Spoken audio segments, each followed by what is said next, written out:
Hi friends, எல்லாருக்கும் வணக்கம். இது உங்கள் வெய்யன் சோலார் எனர்ஜி. இன்றைக்கி இந்த வீடியோவில் நம்ம எதை பற்றி பார்க்க போகிறோம்னா, சோலார் இண்டஸ்ட்ரியில் யூஸ் பண்ணக்கூடிய 2 முக்கியமான காம்பனண்ட்டை பற்றி அந்த வீடியோவில் பார்க்க போகிறோம்.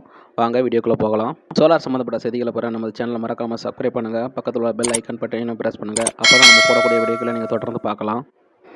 ஸோ இந்த வீடியோவில் நம்ம பார்க்கக்கூடிய மொதல் காம்பனண்ட் பார்த்தீங்கன்னா DCDBன்னு சொல்கிற டைரக்ட் கரண்ட் டிஸ்ட்ரிபியூஷன் பாக்ஸ். இது வந்து எங்கே ப்ளேஸ் பண்ணியிருப்போம்னு பார்த்தீங்கன்னா, நம்மளுடைய சோலார் எனர்ஜி சிஸ்டத்தில் சோலார் பேனலுக்கும் இன்வெர்ட்டருக்கும் இன்டர்மீடியேட்டாக இந்த டிசி டிஸ்ட்ரிபியூஷன் பாக்ஸ் வந்து இருக்கும். இதனுடைய ஃபங்க்ஷன் பார்த்தீங்கன்னா, அதாவது பேனலுக்கும் இன்வெர்ட்டருக்கும் ஏதாவது அப்நார்மலாக ஒரு ஃபால்ட்டு க்ரியேட் ஆச்சுன்னா, அந்த பேனலையும் இன்வெர்ட்டரையும் ஐசோலேஷன் பண்ணி ப்ரொடெக்ஷன் பண்ணுறது தான் இந்த காம்பனண்டோட முக்கிய ஃபங்க்ஷன்.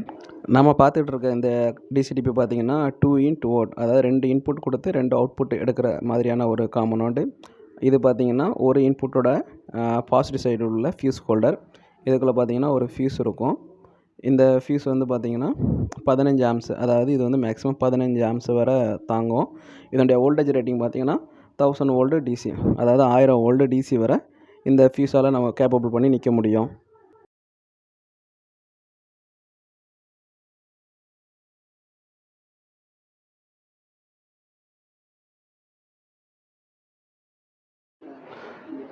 ஸோ பார்த்திங்கன்னா, நம்மளுடைய இந்த சிஸ்டத்தில் வந்து வரக்கூடிய மொதல் ஸ்ட்ரிங், அதாவது டூ இன்புட் வரக்கூடிய மொதல் இன்புட்டோட பாசிட்டிவ் நெகட்டிவ் வந்து இதில் தான் வந்து நம்மளுக்கு கனெக்ட் ஆகும்.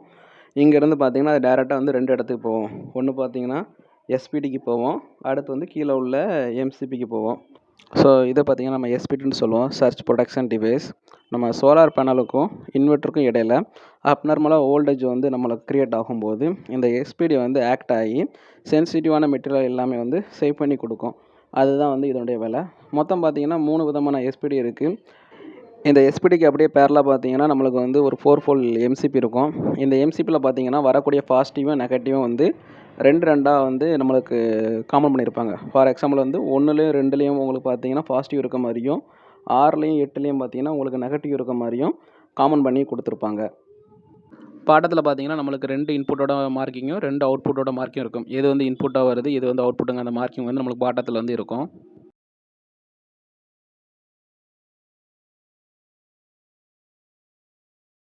ஸோ எப்படி நம்ம இன்புட் 1 பார்த்தோமோ அதே மாதிரி வந்து இன்புட் 2ஐயும் பார்க்க வரும்.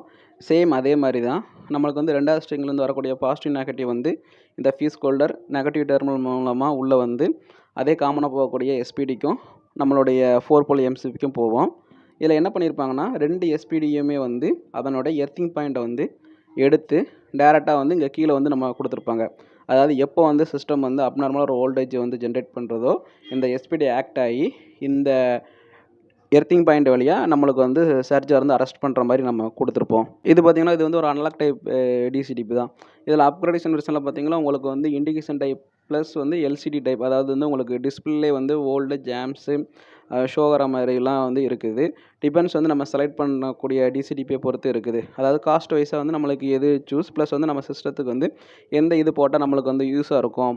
ஸோ அதை பொறுத்து வந்து நம்ம டிசிடிபி வந்து நம்ம சூஸ் பண்ணுறத பொறுத்து இருக்குது. இந்த பாக்ஸை பார்த்திங்கன்னா இது வந்து ஒரு IP65 பாக்ஸு. இதை வந்து நம்ம அவுட்டோர் யூஸுக்கு வந்து நம்ம யூஸ் பண்ணிக்கலாம். நம்மளுக்கு வாட்ரு வந்து நம்மளுக்கு வந்து இதில் உள்ளே போகாது. பார்த்திங்கன்னா 2 இன்புட்டு 2 அவுட்புட்டுக்கு உள்ள ஹோல்ஸ் ப்ளஸ் பார்த்திங்கன்னா ஒரு எர்த்திங் போடக்கூடிய கேபிள். மொத்தம் நம்மளுக்கு பாட்டத்தில் பார்த்திங்கன்னா 5 ஹோல்ஸ் வந்து நம்மளுக்கு இருக்கும். இது மூலமாக நம்ம வந்து ஒயரை எடுத்துக்கலாம். ஸோ நம்ம அடுத்து பார்க்கக்கூடிய காம்பனண்ட் பார்த்திங்கன்னா ACDB, அதாவது ஏசி டிஸ்ட்ரிபியூஷன் பாஸ். இதில் உங்களுக்கு என்னெல்லாம் இருக்கும் பார்த்திங்கன்னா ஒரு இன்புட் டெர்மினலும், அதுக்கு அகேன்ஸ்டாக ஒரு அவுட்புட்டு எம்சிபி, அப்புறம் பார்த்திங்கன்னா பேரலாக வந்து உங்களுக்கு எஸ்பிடி இருக்கும். ஸோ இது எங்கே பிளேஸ் ஆயிருக்குன்னு பார்த்துட்டிங்கன்னா நம்மளோட இன்வெர்ட்டருக்கும் டிஎன்இபியோட பைடைரக்ஷன் மீட்ரு, இந்த 2க்கும் நடுவில் வந்து இது வந்து பிளேஸ் ஆகிருக்கும். இதனுடைய பர்பஸ் பார்த்திங்கன்னா ஏசி சைடில் வரக்கூடிய அப்நார்மல் வோல்டேஜ் வந்துச்சுன்னா அதை வந்து சர்ச் பண்ணி நம்ம டிவைஸை ப்ரொடெக்ஷன் பண்ணுறதுக்கு, அதாவது வந்து இன்வெர்ட்டரையும் நம்மளுடைய டிஎன்இபி இன்புட்டையும் டிஸ்கண்டினியூ பண்ணுறதுக்கு தான் இந்த டிவைஸ் வந்து இதில் இருக்குது. இதில் பார்த்திங்கன்னா நம்மளுக்கு வந்து ஒரு இன்னும் ஒரு அவுட்டும் நம்மளுக்கு இருக்கும். அதாவது ஒரு இன்புட்டு ஒரு அவுட்புட்டு, அது போக பார்த்திங்கன்னா இதனுடைய எஸ்பிடிக்கு கீழே உள்ள நியூட்ரல் இதுதான் வந்து இதில் கனெக்ட் ஆகிருக்கும். ஸோ ஃப்ரெண்ட்ஸ், இந்த வீடியோவில் சோலார் சிஸ்டத்தில் யூஸ் பண்ணக்கூடிய ACDB மற்றும் DCDB பற்றி நீங்கள் தெரிஞ்சிருப்பீங்கன்னு சொல்லி நான் நினைக்கிறேன். இந்த வீடியோ உங்களுக்கு பிடிச்சிருந்தால் மறக்காமல் லைக் பண்ணுங்கள், சப்ஸ்கிரைப் பண்ணுங்கள், கமெண்ட் பண்ணுங்கள், மற்ற உங்கள் ஃப்ரெண்ட்ஸுக்கும் ஷேர் பண்ணுங்கள்.